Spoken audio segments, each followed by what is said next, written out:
할렐루야. 우리 초막절 성경 통독 기도회가 이제 40일 시간으로 이제 마쳤습니다.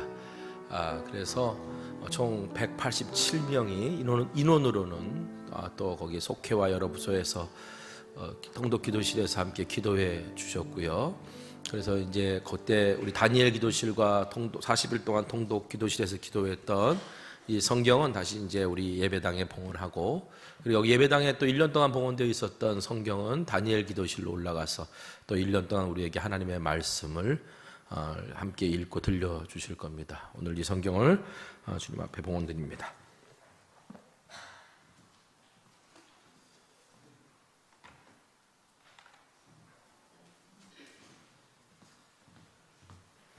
자, 우리 다 같이 자리에서 일어나시겠습니다. 우리 함께 찬양하며 나아갈까요? 주의 아름다움은 말로다.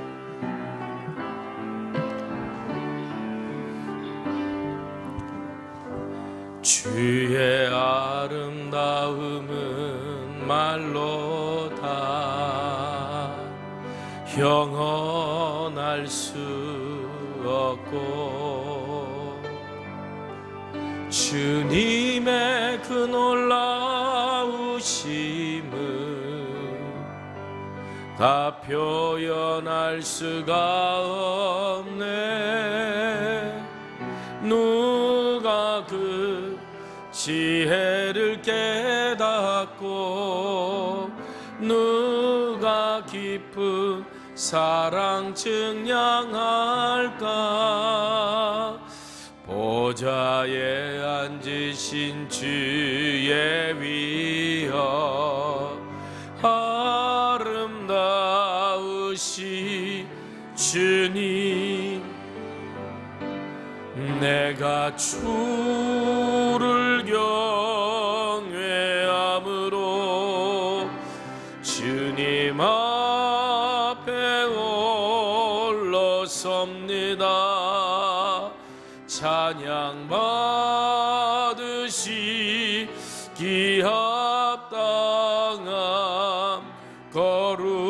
거룩하시. 내가 주를 경외함으로 내가 주를 경외함으로 주님 앞에 올라섭니다. 찬양 받으시 기합당함 거룩하시 주님. 하나님은 영이십니다. 영이신 하나님께 영과 진리로 예배합시다.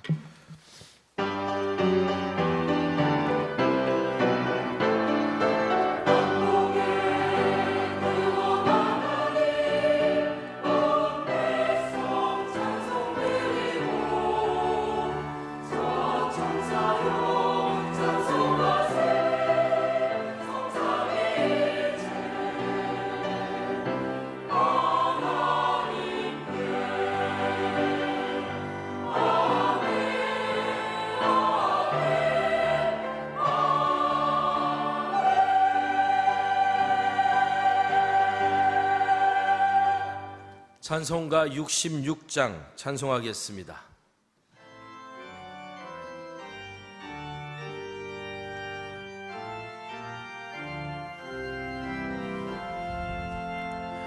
다 감사드리세 온 마음을 주께 바쳐 그 섭리 놀라워 온 세상 기뻐하네.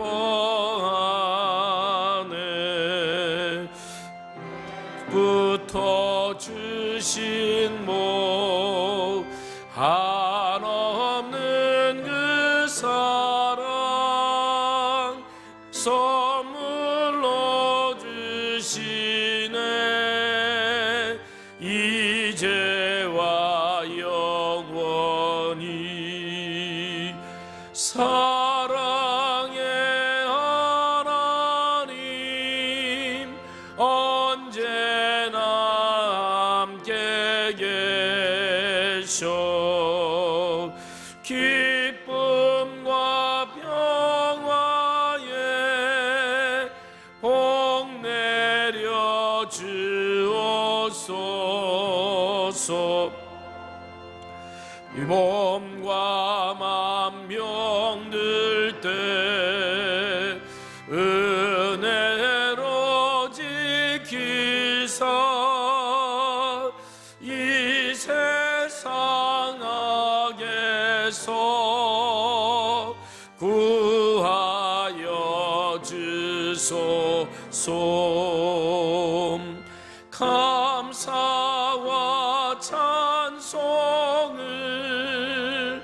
다 주께 드리어라. 저 높은 곳에서 다스리시는 주님 영원한 하나님 다 경배하여라. 전에도 이제도 장래도 영원히 아멘. 사도신경으로 우리의 신앙을 고백하겠습니다. 전능하사 천지를 만드신 하나님 아버지를 내가 믿사오며 그 외아들 우리 주 그리스도를 믿사오니 이는 성령으로 잉태하사 동정녀 마리아에게 나시고 빌라도에게 고난을 받으사 십자가에 못 박혀 죽으시고 장사한 지 사흘 만에 죽은 자 가운데서 다시 살아나시며 하늘에 오르사 전능하신 하나님 우편에 앉아 계시다가 저리로서 산자와 죽은 자를 심판하러 오시리라. 성령을 믿사오며 거룩한 공회와 성도가 서로 교통하는 것과 죄를 사하여 주시는 것과 몸이 다시 사는 것과 영원히 사는 것을 믿사옵나이다. 아멘.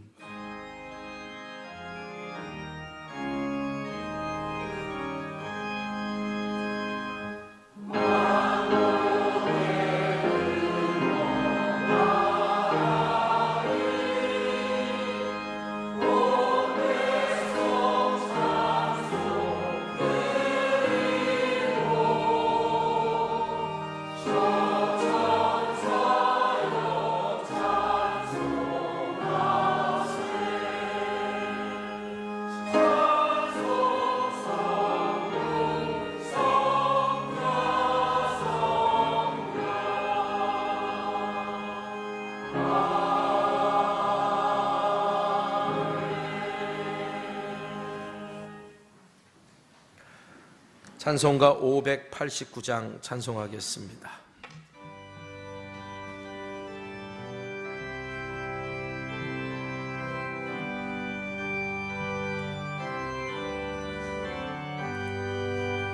넓은 들에 익은 곡식 황금 물결 비치며 어디든지 태양 빛에 향기 진동하도다.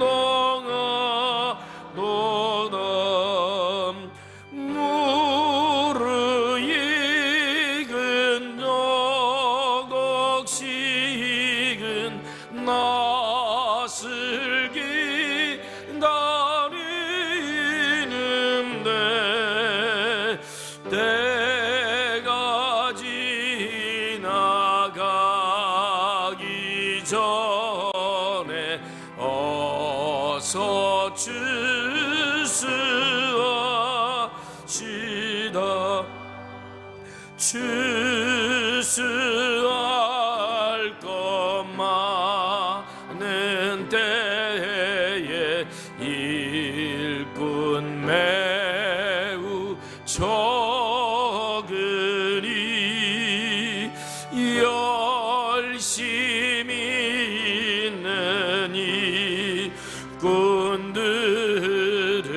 주여 보내주소서.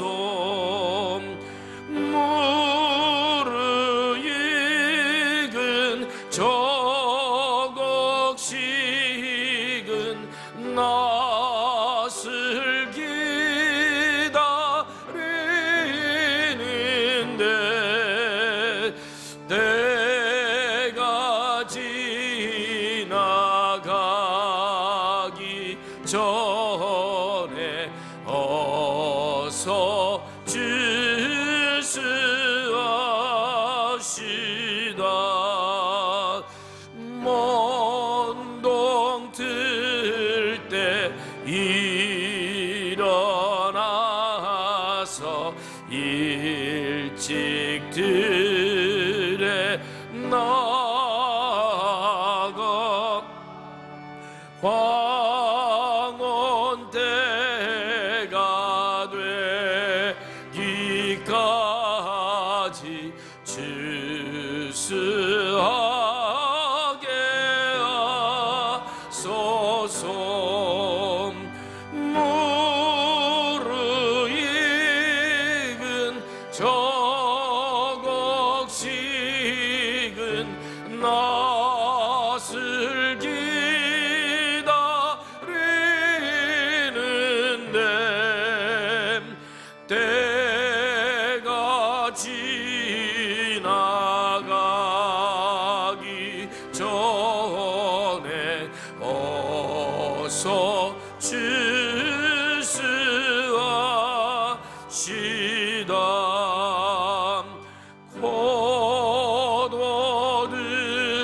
고도드린 모든 알곡 천국 창고 드린 후 주가 베풀 잔치자리 우리 참여하겠네. 무르익은 저곡식은 낯을 기다리는데 때가 지나가기 전에 어서 주시옵시다.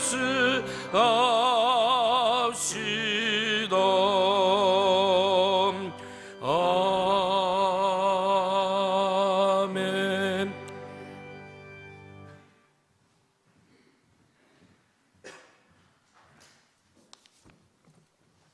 기도하시겠습니다.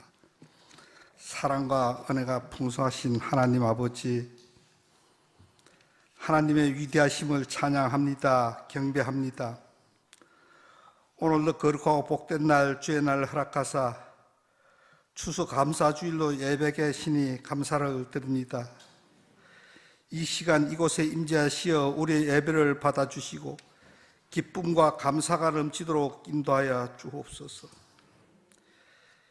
2024년 올 한 해에도 우리의 삶에 베풀어 주신 풍성한 은혜에 감사를 드립니다.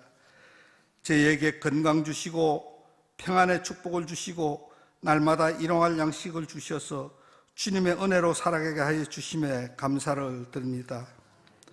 올 한 해 베풀어 주신 은혜 가운데 살아가면서도 때로는 주님 앞에 감사하지 못하고 우리의 생각과 방법대로 세상 가운데 살아왔음을 이 시간 자복하고 회개합니다. 우리의 연약함과 어리석음을 아시는 주님, 오직 주님의 보혈로 정결케 하여 주시옵소서.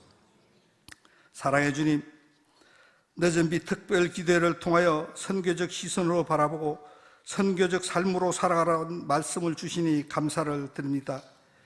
이제 성천의 믿음의 동역자들이 오직 하나님의 말씀과 바른 교훈과 믿음으로 진리 가운데 세상의 참된 그리스도인으로 선교적 시선으로 바라보고 선교적 삶으로 살아갈 수 있기를 간절히 소망합니다. 우리의 몸을 산재물로 드리는 영적 예배자로서 하나님의 선하시고 기뻐하심에 따라 다음 시대를 준비하고 다음 세대를 양육하는 아름다운 신앙 공동체로 축복하옵소서. 하나님 아버지, 이 나라 이 민족을 궁히 여겨 주시옵소서.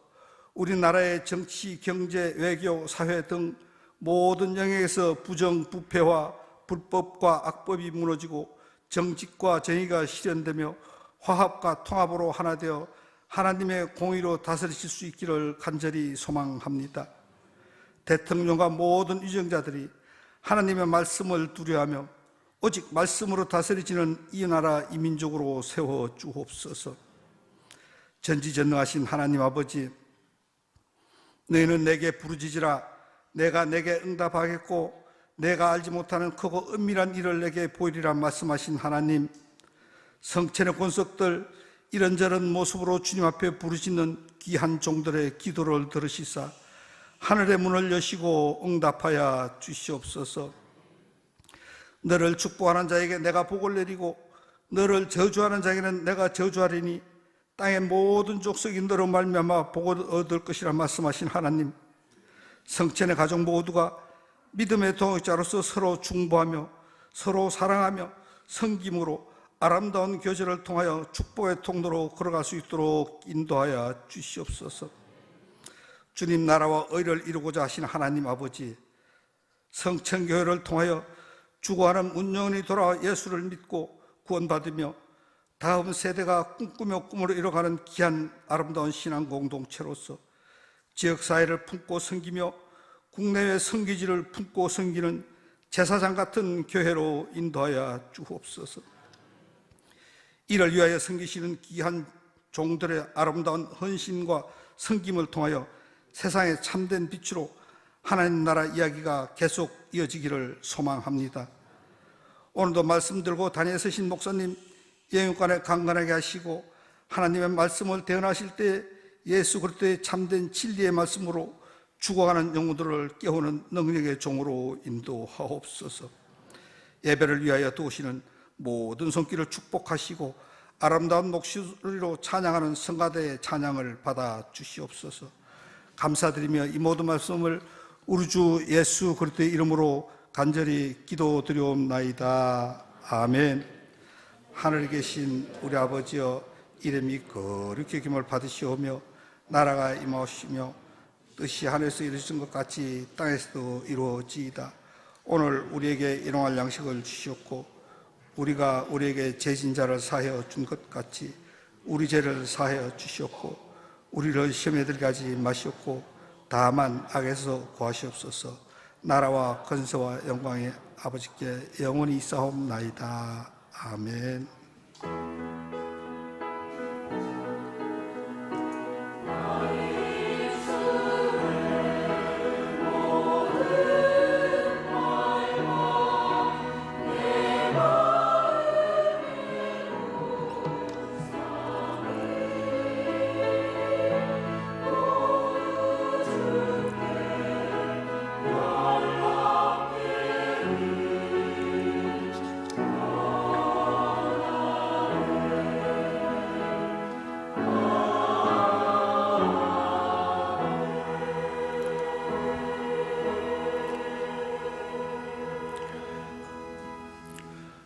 할렐루야. 우리 교회 소식 여러분들과 함께 나누겠습니다. 오늘은 추수감사 주일로 지킵니다. 우리 항상 절기 예배 때는요, 우리 교회가 아이들과 함께 드리는 세대 통합 예배를 드리는데 이제 12시 3부 예배 때는 4부 예배와 통합해서 우리 세대 통합 예배로 드립니다. 여러분들 항상 교회 홈페이지나 유튜브 들어가시면 세대 통합 있을 때는 같이 이렇게 예배가 두 개가 다 오니까 여러분 올라오니까 여러분들도 함께 하지 못하셨더라도 나중에라도 함께 우리 성천교회가 어떻게 아이들과 함께 예배 드리는가 함께 보시고 같이 기도해 주시고 마음 모아 주셨으면 좋겠고요.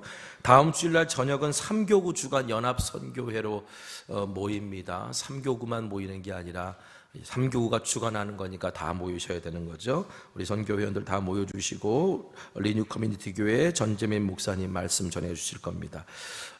이번 성탄절 12월 25일 당일날에는 유아 세례식이 있습니다. 우리 유아 세례 신청하기 원하시는 가정은 12월 8일까지 사역지원실로 신청해 주시기 바라고요. 이번 초막절 성경 통독 기도에 참여하시는 분들 밑에 내려가서 기도 모임으로 참여하신 분들이 187명이고 또 여러 속회 33군데 속회에서 또 속장 속회에서 많이 모여주셨습니다. 우리 40일 통독 기도 성경 통독 다 하신 분들은 우리 사역지원실로 꼭 제출해 주시면 감사드리겠습니다. 오늘 3부 예배 후에는 중고청 연합 한마음 운동회 상계 걸린 축구장에서 있으니까 교회 가까운 곳이니까 여러분 좀 관심 가져주시면 감사드리겠습니다. 이번 주 수요일 목요일은 교회 김장이 예정되어 있습니다. 손길이 많이 필요하니까 힘 모아 주시면 감사드리겠고요.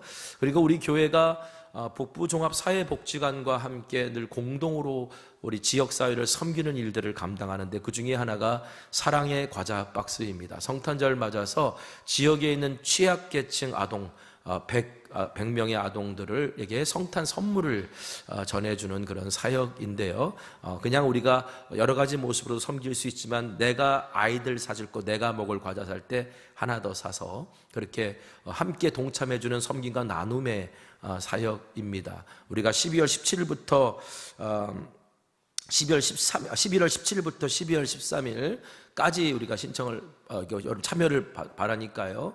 우리 자세한 이제 안내는 조금 이따 영상에서 보실 거고 1층에 있는 그 사랑의 과자 박스 함에다가 여러분들이 교회 오실 때마다 넣어주시면 우리 지역에 있는 취약계층 아동들에게 좋은 선물이 되지 않을까 그렇게 생각합니다. 이번 주간에 지난 주간에 우리 권경한 장로님 어머니께서 소천하셔서 장례를 치렀습니다. 우리 장로님 가정을 위해서 위로해 주시고 또 기도해 주시기를 부탁드리고요. 그리고 이번 주간에 두 명 이제 결혼식이 두 개가 있습니다. 우리 이호석 권사님, 맹순보 권사님의 자녀 이예정 양의 결혼식이 우리 이번 주 토요일 오전 11시 30분에 우리 공덕동에 있는 아펠가모 웨딩홀에서 있습니다. 그리고 문강모 장로님 노성 권사님의 장녀 문예은 청년의 또 결혼식이 이번 주 토요일 날 오후 1시에 의정부에 있는 경민 컨벤션 웨딩홀에서 있습니다. 자세한 약도와 거는 우리 밖에 나가시면 있으니까 여러분들 잘 참조하시고 그리고 많이들 축하해 주시면 감사드리겠습니다. 오늘 추수감사절 맞아서 준비된 영상 하나 있습니다. 함께 보고 축복하겠습니다. 하나 더 하나 더 하나 더 채 하나도 김 하나도 하나 더 11월 17일부터 12월 13일까지 하나 더 단기에 참여해 주시면 됩니다. 내 거와 함께 나눌 수 있는 사랑을 하나 더 준비해 주세요. 사랑을 담아 하나 더 마음을 담아 하나 더 하나 더 사랑의 과자 박스에 기부해 주시면 됩니다. 많은 참여 부탁드립니다.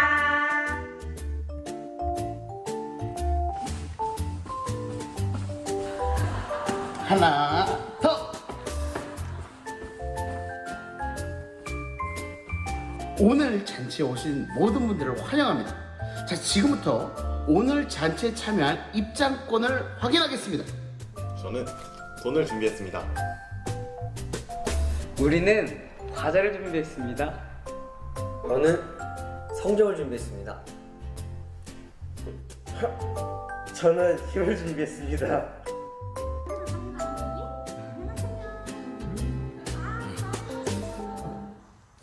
당신의 입장권은 무엇입니까? 감사밖에 없어요. 감사가 오늘의 입장권이에요. 들어가세요.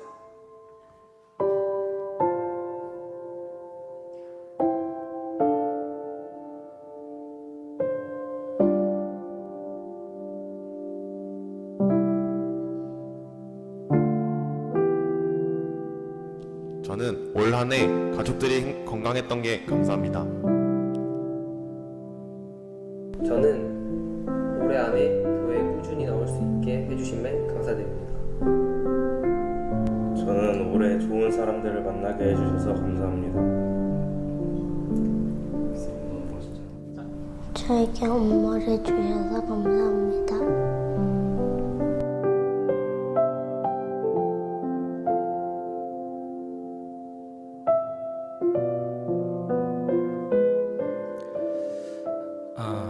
오늘 추수감사절입니다. 추수감사절 입장권은 감사합니다.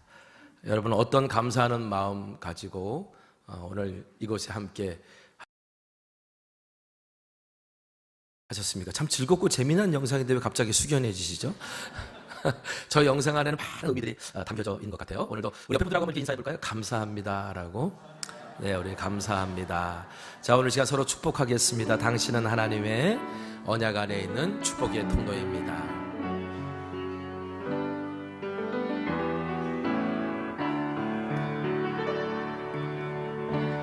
당신은 하나님의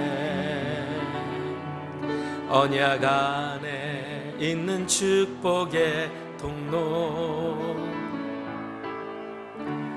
당신을 통하여서 열방이 주께 돌아오게 되리.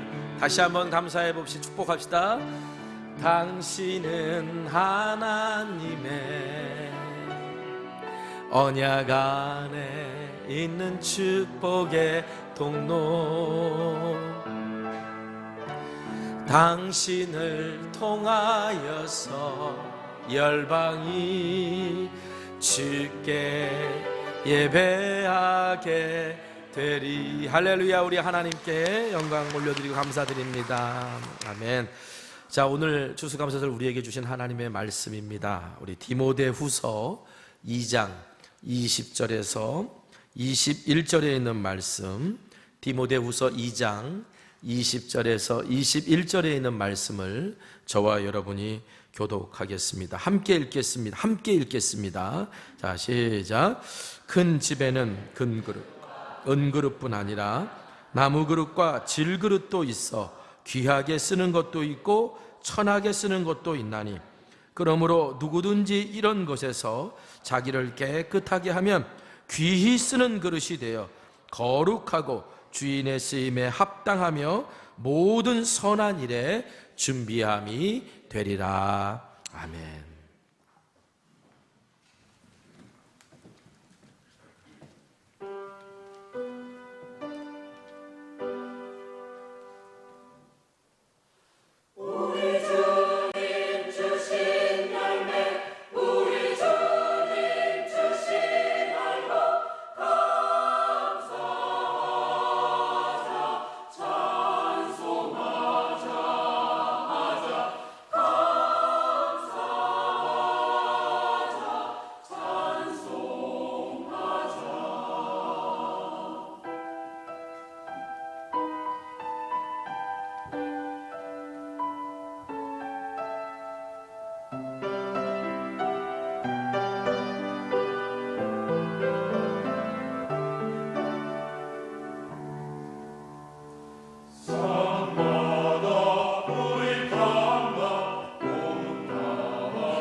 할렐루야.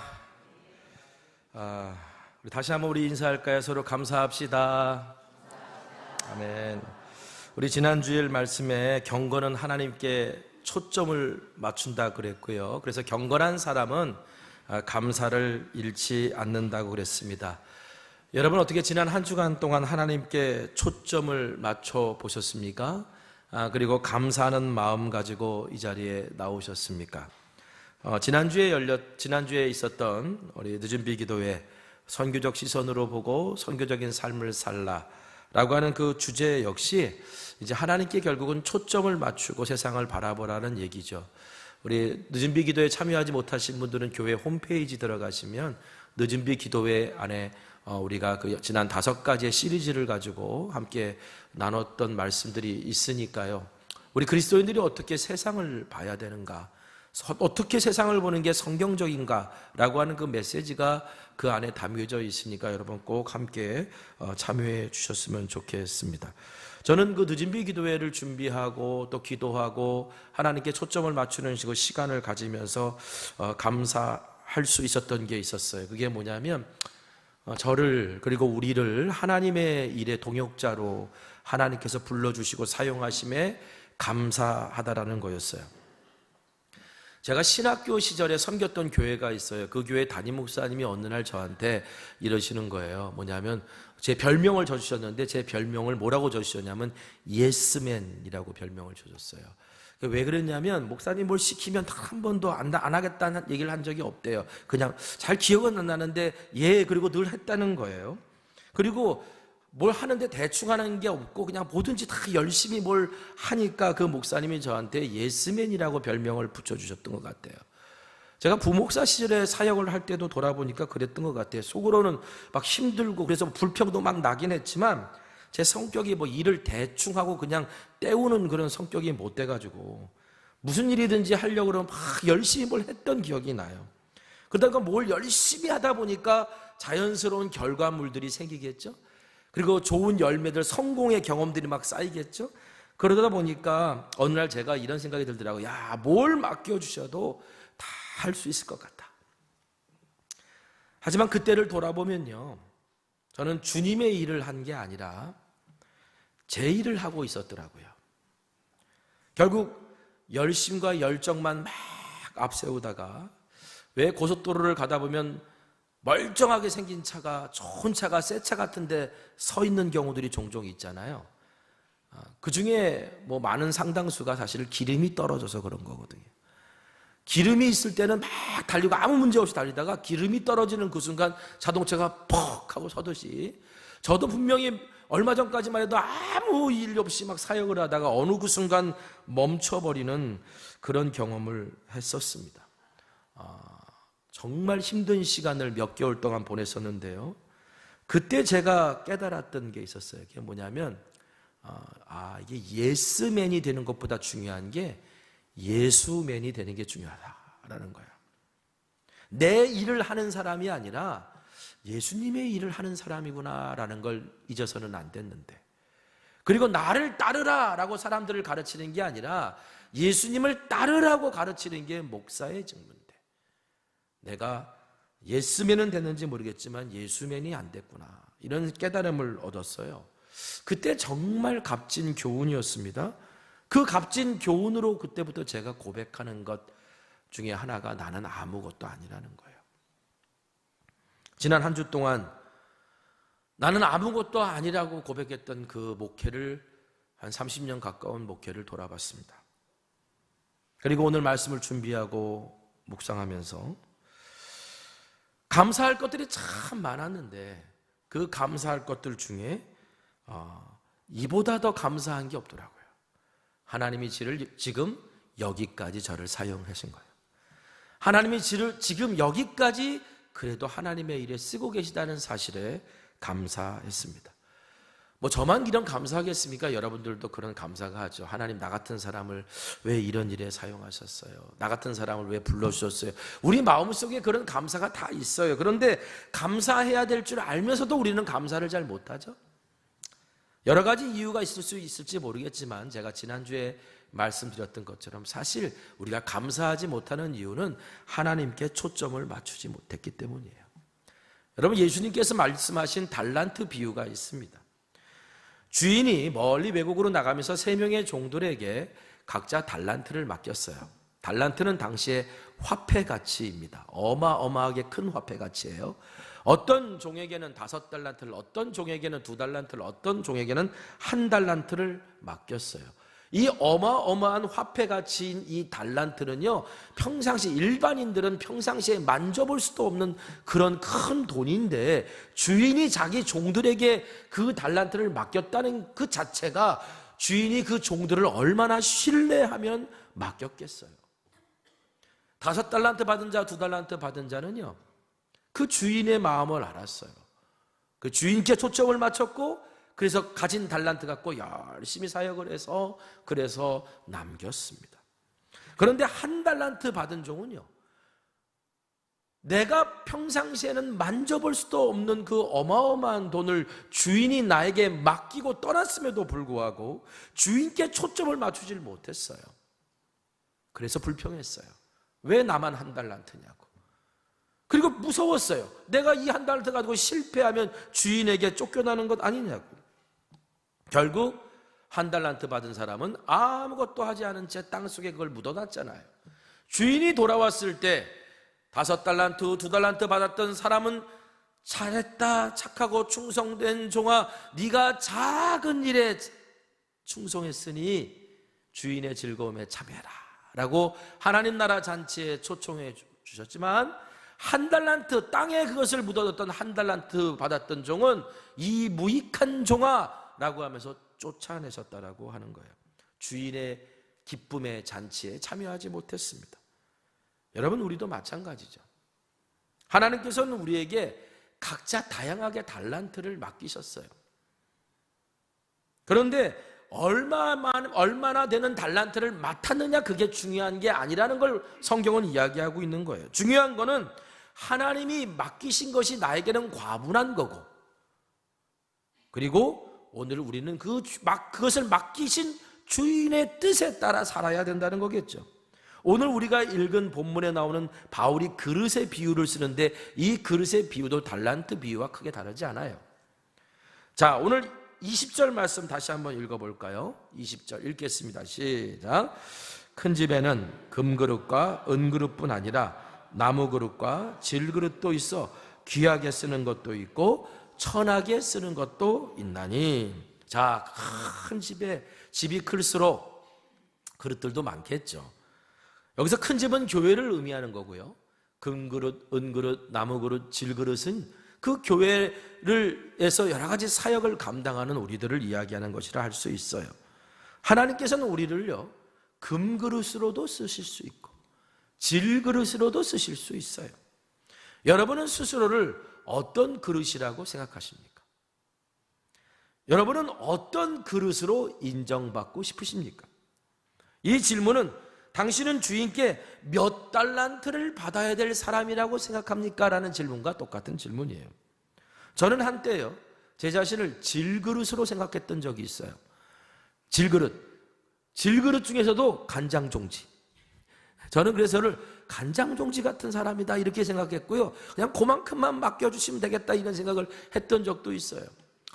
또 어떤 때는요, 금그릇으로 생각했던 적이 있어요. 스스로를 금그릇인데 대접 있잖아요, 막 이런 큰 금그릇. 그런데 나는 금그릇이에요 스스로 말하기 조금 교만하니까 좀 놋그릇이에요 뭐 스스로 그렇게 얘기했던 적도, 생각했던 적도 있어요. 하나님이 나를 그렇게 부르시진 않았나?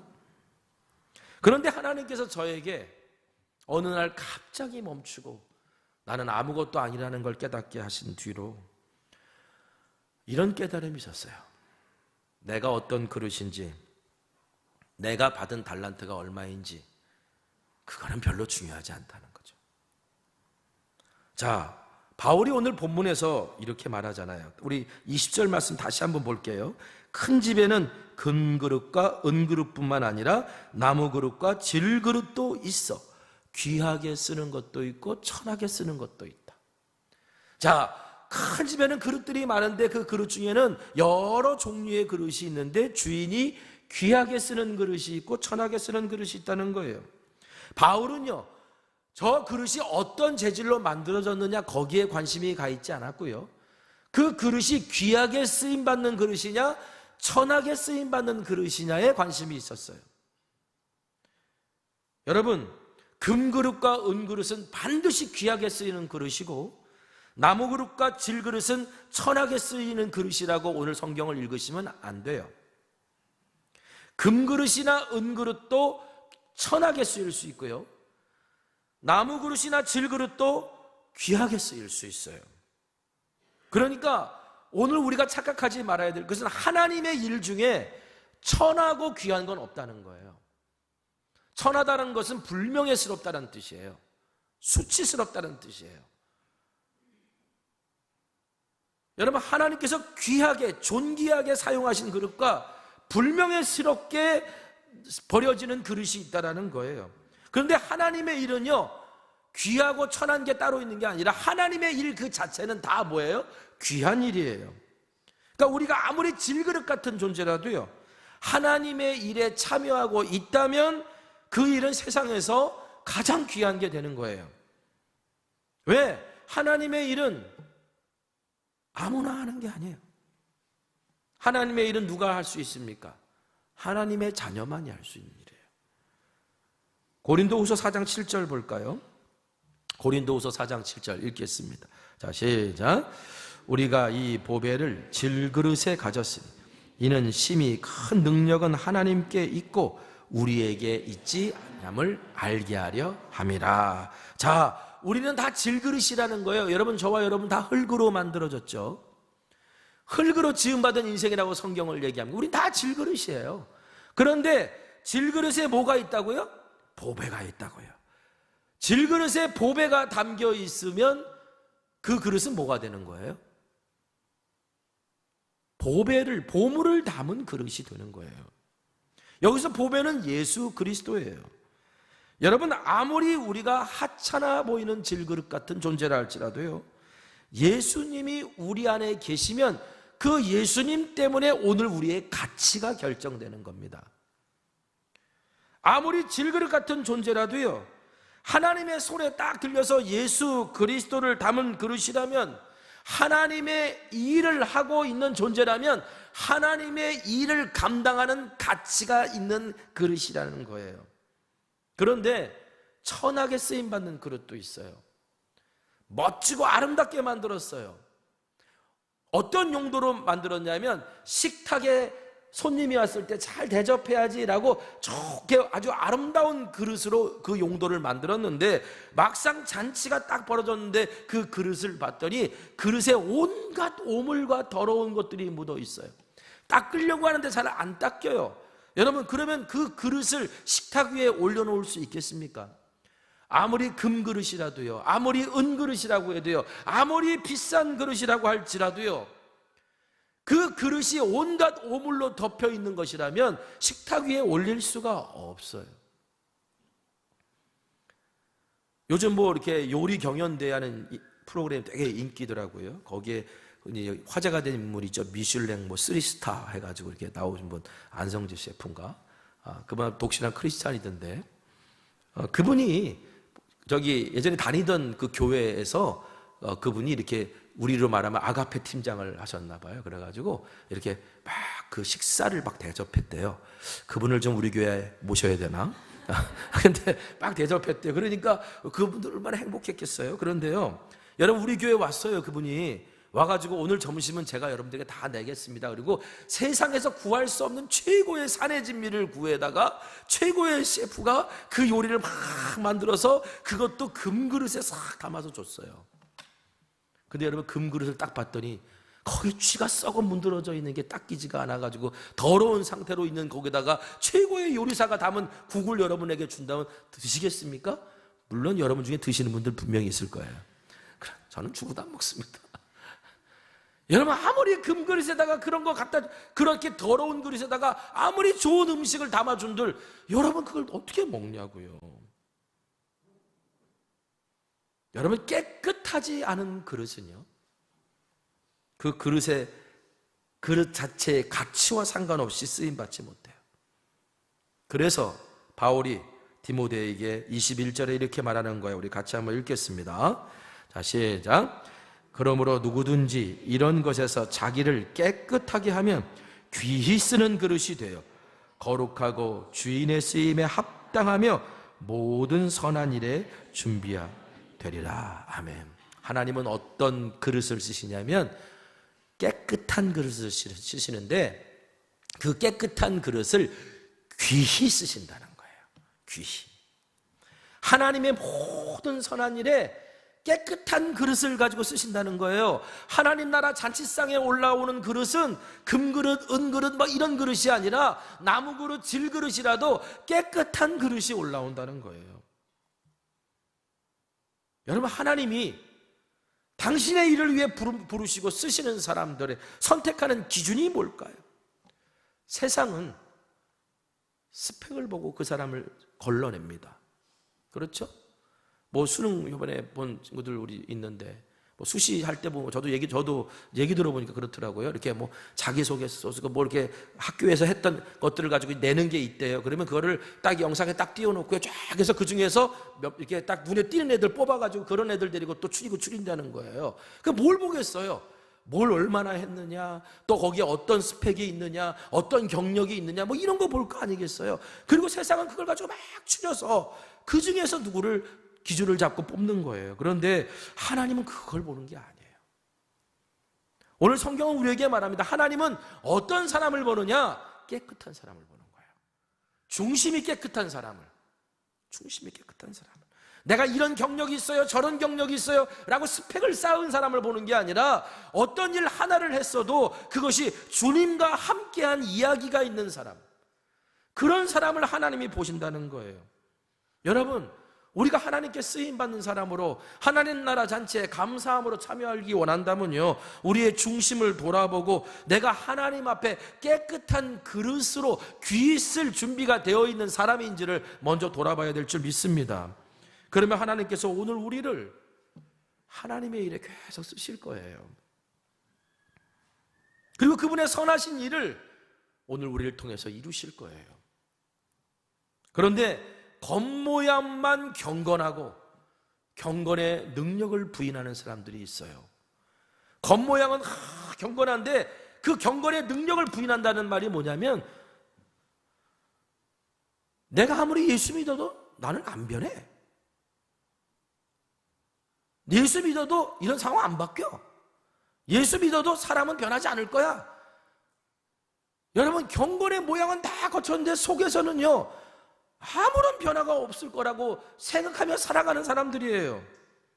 그러니까 뭐예요? 삶에서 그리스도를 따르는 일에 관심이 없어요. 여러분, 예수 믿고 신앙생활 한다는 게 뭡니까? 내가 그리스도를 본받고 그리스도의 성품을 닮아간다는 거잖아요. 근데 내가 아무리 경건한 모습을 갖춰도 변하지 않는다고 내가 스스로 생각하니까 어떻게 해요? 내 삶에서 그리스도를 따르는 일에 관심이 없다니까요.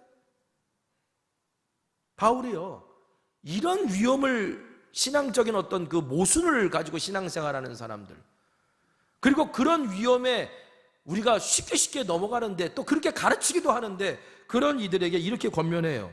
디모데후서 2장 15절입니다. 너는 진리의 말씀을 옳게 분별하여 부끄러울 것이 없는 일꾼으로 인정된 자로 자신을 하나님 앞에 드리기를 힘쓰라. 하나님께 쓰임받는 삶을 살고 싶다면 우리가 가장 힘써야 될 게 뭐냐? 깨끗한 그릇이 되는 거예요. 부끄러울 것이 없는 일꾼으로 하나님 앞에 드리는 거예요. 그럼 우리가 어떻게 부끄러움없는 일꾼으로 하나님 앞에 설 수 있을까? 진리의 말씀을 옳게 분별해서 가르쳐야 되고 진리의 말씀이 무엇인지 옳게 분별해서 살아야 된다는 거예요. 그래서 바울은 디모데에게 우리가 하나님 앞에 쓰임받는 핵심은 바로 진리의 말씀을 옳게 분별해서 그 말씀을 통해 깨끗한 그릇이 되어 살아가는 거라고 우리에게 이야기합니다. 세상의 가치관이 우리의 판단의 기준이 되는 게 아니라 하나님의 말씀이 우리의 판단의 기준이 되는 거죠. 자, 그런데 이제 문제가 있어요. 뭐가 문제가 있냐면 우리가 주님의 일을 하면서 그리스도인들끼리요, 뭔가 이렇게 문제가 딱 닥치면요, 쉽게 화해가 안 돼요. 왜 안 되냐면 다 나름대로 자기의 성경적 기준이 있어요. 내가 성경에 부합하다고 얘기하는 거예요. 그렇죠? 우리가 말씀을 기준으로 살아야 돼요 그러는데, 내가 생각하는 말씀의 기준으로 나는 진리야. 그런데 쟤는 진리가 아니야. 그러니까 어떻게 해요? 해결이 안 돼요. 그래서 어떤 일이 벌어집니까? 갈라져요. 보세요.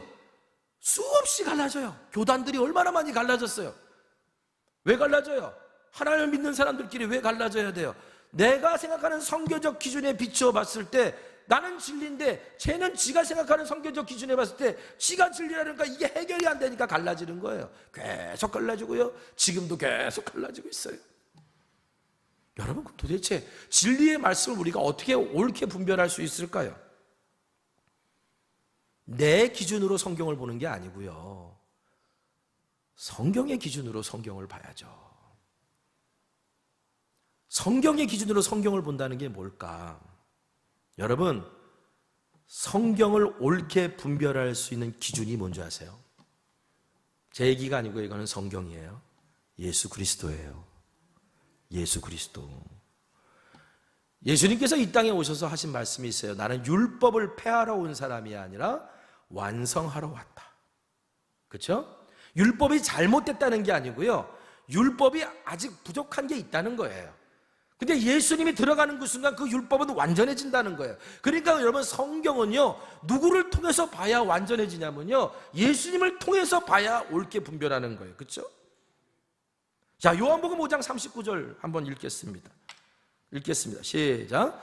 너희가 성경에서 영생을 얻는 줄 생각하고 성경을 연구하거니와 이 성경이 곧 내게 대하여 증언하는 것이. 너희들이 성경 많이 연구하고 있지. 근데 성경이 누구에 대해서 증언하는 거라고요? 예수님. 누가 말씀하신 거예요? 예수님 본인. 우리가 구주라고 믿는 그분이 말씀하셨어요. 이 성경은 나에 대해서 얘기하는 거라고. 그러니까 우리가 성경을 올바르게 이해하려면요, 예수님을 통해서 성경을 봐야 돼요.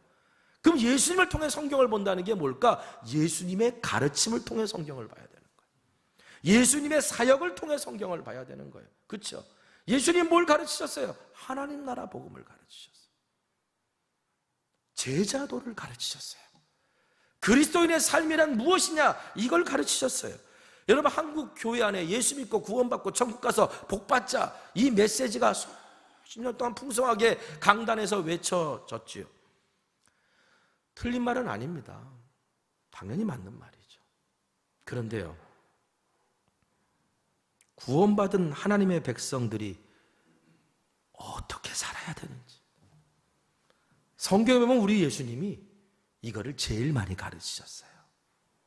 구원받은 하나님의 자녀들이 세상에서 어떻게 살아야 되냐, 그게 제자도거든요. 그거를 예수님이 제일 많이 가르치셨다고요.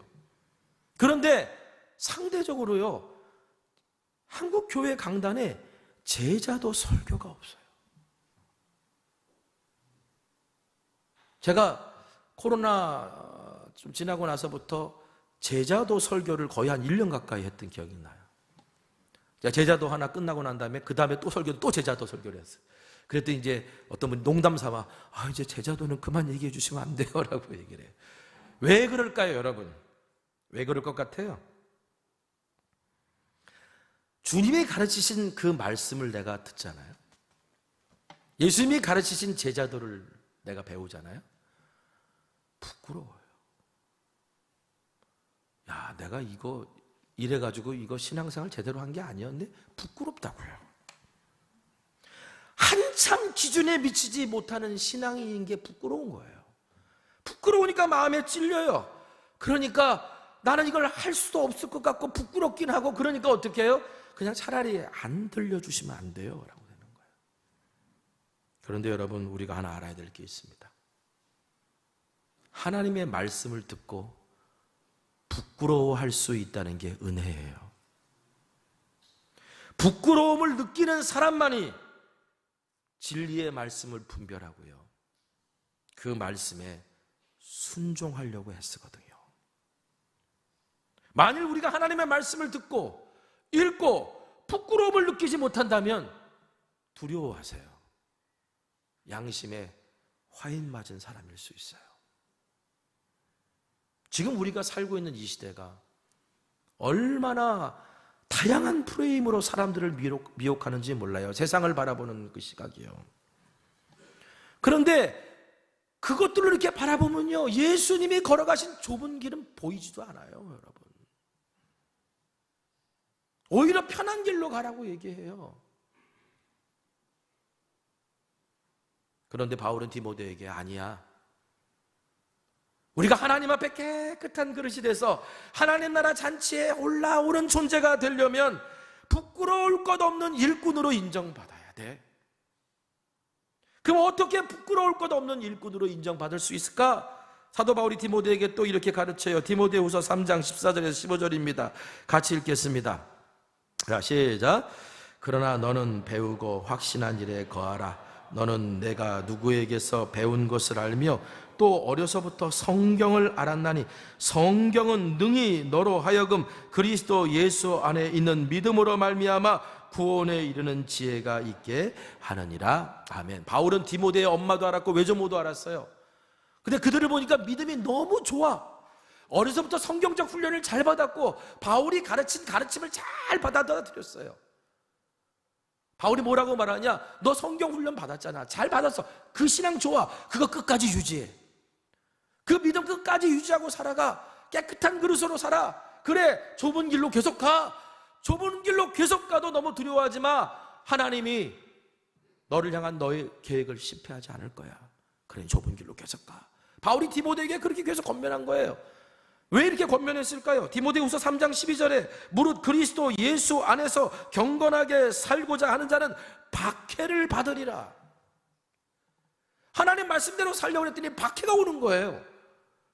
그것 때문에 내가 가는 길이 맞나라고, 내가 편한 길로 가야 되겠다 이런 마음 갖는데 바울이 디모데에게 아니야, 네가 가고 있는 길이 맞아. 네가 가고 있는 좁은 길이 맞아. 하나님이 너를 향한 하나님의 계획은 결코 실패하지 않을 거야. 그러니까 진리의 말씀 옳게 분별하고 믿음 분명히 붙잡고 걸어가라고 지금 권면한 거예요. 여러분, 말씀대로 살다가 넘어질 수도 있고 실패할 수도 있고 박해받을 수도 있어요. 그런데 여러분, 너무 두려워하지 마세요. 사도 바울이 디모데에게 또 이렇게 얘기했잖아요. 디모데후서 1장 12절입니다. 우리 같이 읽겠습니다. 자, 시작. 디모데후서 1장 12절 읽겠습니다. 시작. 이로 말미암아 내가 또 이 고난을 받되 부끄러워하지 아니함은 내가 믿는 자를 알고 내가 알고 또한 내가 의탁한 것을 그날까지 그가 능히 지키실 줄을 압니다. 아멘. 아무리 질그릇 같은 인생이라도요, 세상이 알아주지 않는 나무 그릇이라도요, 그 안에 그리스도라고 하는 보배가 있는 사람은요, 깨지지 않도록 주님이 그 그릇이 깨지지 않도록 끝까지 지켜주시겠다는 거예요. 여러분, 추수감사주일은요, 하나님이 우리에게 주신 것에 대한 모든 것에 대한 감사의 고백이 있는 날입니다. 그런데 모든 것에 대한 감사의 고백은 내가 받은 것에만 감사하는 게 아니라 하나님이 나 같은 사람을 쓰신 것에 대한 감사도 있어야 되는 거예요. 하나님 나라 잔치에 초청받은 것만으로 감사하는 것이 아니라 그 하나님 나라 잔치의 식탁에 내가 올라가서 쓰임받을 수 있음에 감사할 수 있는 사람이 되어야 되는 거예요. 우리가 그래서 늘 깨끗이 스스로를 깨끗한 그리스도인으로 하나님 앞에 서서 준비된 자라면 하나님께서 우리를 사용할 선한 일을 이루게 하실 거고요. 그리고 우리가 하나님 나라 잔치에 계속 올라올 때마다 여러분, 오늘 이 깨끗한 그릇에 하나님은 더 많은 것들을 담아주실 거예요. 올해보다 내년이, 내년보다 후년이 하나님은 우리에게 더 많은 것들을 담아주실 수 있는 저와 여러분 되기를 간절히 소망합니다. 그런 또 하나의 하나님 나라의 열매를 맺는 그릇으로 오늘 우리가 준비할 수 있는 감사 주일이 되기를 간절히 소망합니다. 우리 말씀 붙들고 함께 좀 기도했으면 좋겠어요. 함께 기도할 때 이렇게 기도했으면 좋겠습니다. 하나님, 나는 금그릇, 은그릇, 나무그릇, 질그릇 이게 중요한 줄 알았는데 세상은 그거를 가지고 중요하다 얘기하는데 우리 하나님은 깨끗한 그릇을 중요시 여기는 그 깨끗한 그릇을 귀하게 쓰십니다. 오 하나님, 내가 날마다 내가 질그릇 같은 인생이라도 하나님 나라 잔치밥상에 언제나 늘 올라와 있고 주님이 언제나 가장 먼저 찾으시는 깨끗한 그릇, 귀히 쓰시는 그릇 되기를 소망합니다. 올해보다 내년이, 내년보다 후년이 그 하나님에 대한 감사의 열매가 더 많이 맺혀지는 그릇 되게 하소서라고 우리 함께 기도하겠습니다. 기도합니다. 거룩하신 아버지 하나님, 2024년 추수감사절을 맞아서 우리의 삶을 돌아봅니다. 그리고 하나님께 감사할 것을 생각하고 왔습니다. 그런데 그 많은 감사 중에서 우리가 하나님 나라 잔치에 초청받으러 끝나지 말고 하나님 나라 잔치 식탁에 우리 하나님이 귀하게 올려 쓰시고 먼저 찾으시는 깨끗한 그릇이 되었음에 감사하게 하소서. 아버지, 하나님이 쓰시는 그릇, 그래서 하나님께서 귀히 쓰시는 그릇, 내가 비록 질그릇 같은, 때로는 아버지 이가 나간 그릇이라 할지라도 내 안에 보배로우신 그리스도께서 계신다면 나는 보석을 담은 상자요, 그리고 하나님께서 우리를 깨끗한 그릇이라 사용하신다면 아버지 하나님 가치 있는 그릇이라는 사실을 늘 깨닫고 감사를 잃지 않고 주님 앞에 쓰임받는 복된 주의 자녀들 되게 하여 주시옵소서. 예수님 이름으로 기도했습니다. 아멘. 우리 말씀 기억하면서 우리 함께 찬양할까요? 또 하나의 열매를 바라시며 우리 함께 찬양하겠습니다. 감사해요. 깨닫지 못했는데. 감사해요. 깨닫지 못했었는데 내가 얼마나 소중한 존재라는 걸 태초부터 지금까지 하나님의 사랑은 항상 날 향하고 있었다는 것 고마워요. 그 사랑을 가르쳐준 당신께 주께서 허락하신 당신께 그리스도의 사랑으로 더욱 섬기며 이제 나도 세상에 우리 다 같이 일어나셔서 찬양합시다. 당신은 사랑받기 위해 그리고 그 사랑 전하기 위해 주께서 택하시고 이 땅에 심으셨네.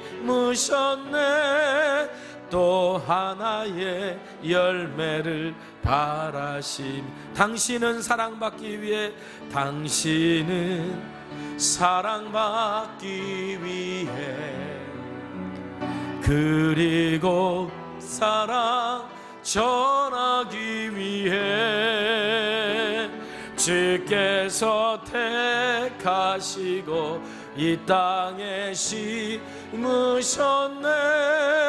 또 하나의 열매를 바라시며 기도하겠습니다. 하나님, 오늘 추수감사절입니다. 오늘 내 삶에 맺혀진 열매 감사하면서 주님 앞에 왔습니다. 그런데 오늘 말씀을 통해 우리가 감사해야 될 것 중에 중요한 것 하나를 우리가 자꾸 빼먹고 있어서 아버지 하나님, 오늘 주님께서 우리에게 주신 말씀이 우리에게 더 풍성한 감사로 이끕니다. 그것은 다름 아니라 하나님이 나를 그릇으로 쓰신다는 겁니다.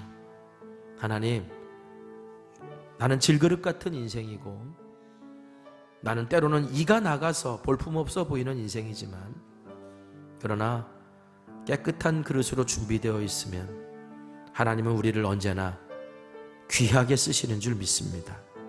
주여, 하나님이 귀히 쓰시는 그릇 될 수 있고 그래서 하나님 나라 잔치상에 늘 감사함으로 그곳에 있을 수 있는 우리 모두가 되게 하여 주시옵소서. 오늘 감사의 고백 가지고 주님 앞에 나왔습니다. 때로는 눈물 있고 때로는 시련이 있고 때로는 속상함이 있고 때로는 답답함이 있지만 그러나 그럼에도 불구하고 그 사랑을 알기에 감사하며 나온 주의 자녀들, 하나님의 감사가 너무 커서 감사해서 나온 주의 백성들, 드려진 귀한 예물 하나님 축복하시고 그리고 은혜 위에 은혜로 갚아 주옵소서. 지금은 우리 주 예수 그리스도의 크신 은혜와 하나님 아버지의 무한하신 사랑하심과 성령님의 감화 감동 역사 충만 교통 내주하심의 은혜와 은총이 하나님께서 귀히 쓰시는 깨끗한 그릇 하나님 나라 잔치에 감사함으로 참여하기를 소망하는 주의 자녀들 위해 지금부터 영원까지 함께하여 주시옵기를 간절히 축원합니다. 아멘.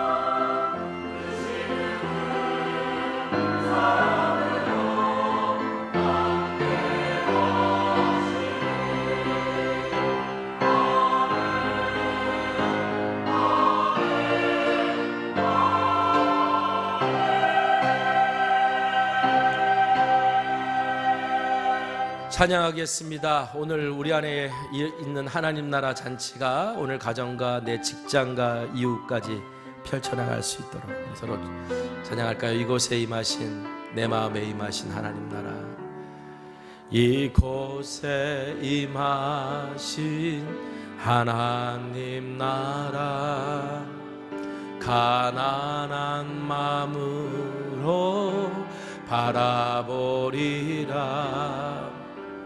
먼저 그 나라 그 뜻 구하며 나의 삶 드리리 주님이 맡기신 하나님 나라 주님이 맡기신 하나님 나라 믿음의 눈으로 바라보리라